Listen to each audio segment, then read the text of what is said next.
So let us look at question number 9 now. See question number 9, section B. This is such an important question, but if you do it the vector way, it's going to be very easy for you.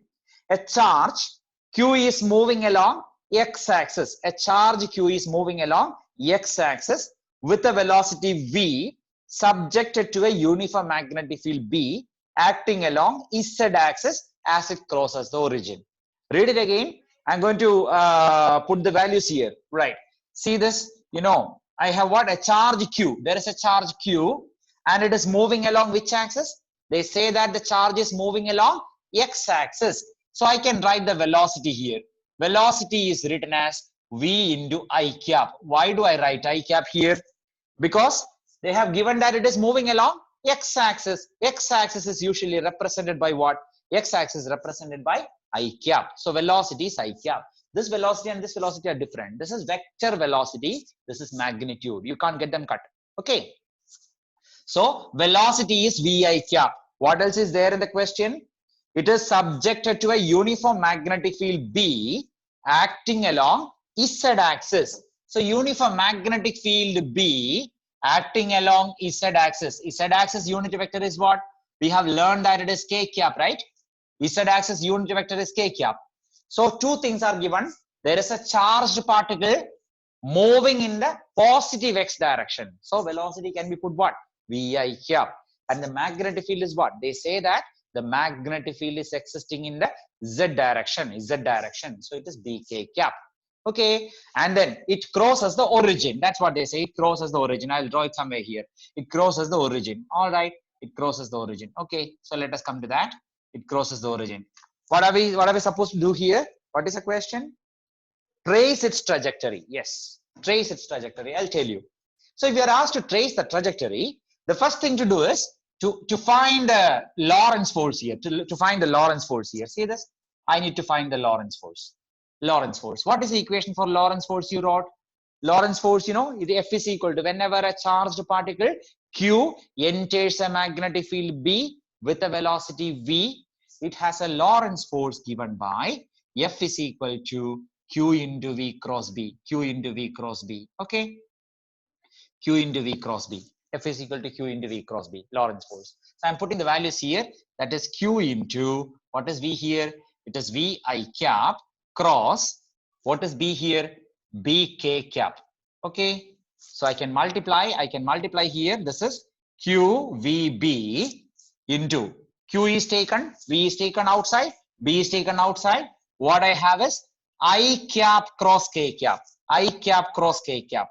What is I cap cross K cap? I said before this, this is I, this is J, and this is K. See this? This is how it is taken in the cyclic order, no? Cyclic order. I cross J will be K, J cross K will be I, K cross I will be J. If you go backwards, it's all negative. J cross I is minus K, I cross K is minus J, K cross J is minus I. Okay, here we are looking at I cross K. See this? I cross K. What is I cross K? I cross K. You're going backwards, right? So it is minus J. So it is QVB into minus J cap. Okay, this is the Lorentz force. So I can write it one more time. F is equal to what? F is equal to minus QVB J cap. Okay, so where is the Lorentz force acting?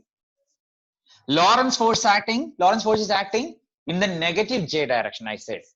Negative J direction means what?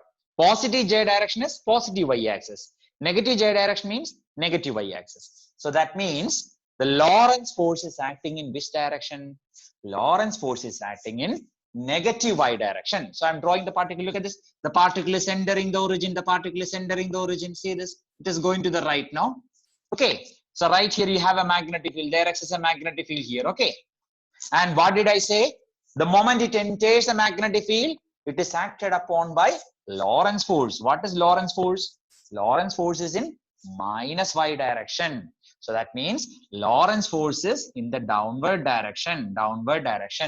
But I said Lorentz force must be acting as centripetal force. So this force is actually acting to the center of the circle. So the circle must be what? Circle must be somewhat looking like this. Okay. Because I said the Lorentz force is what? The Lorentz force direction is minus j cap. Minus j cap means negative y-axis, that is downwards. So this is where the Lorentz force is acting. Okay, but we know that the Lorentz force is what? Lorentz force is same as centripetal force, because Lorentz force is the one who gives the centripetal force. So the force is acting downwards. Okay, so the particle should move in such a way that this force is to the center of the circle. So can the circle be like this? No. The circle has to be in this direction because the force has to be downward. On the other hand, had this been plus j cap, the particle would have gone up like this. So this is the trajectory of the particle. Trajectory means path of the particle. Path of the particle. So they are asking you to find the trajectory of the particle. Okay.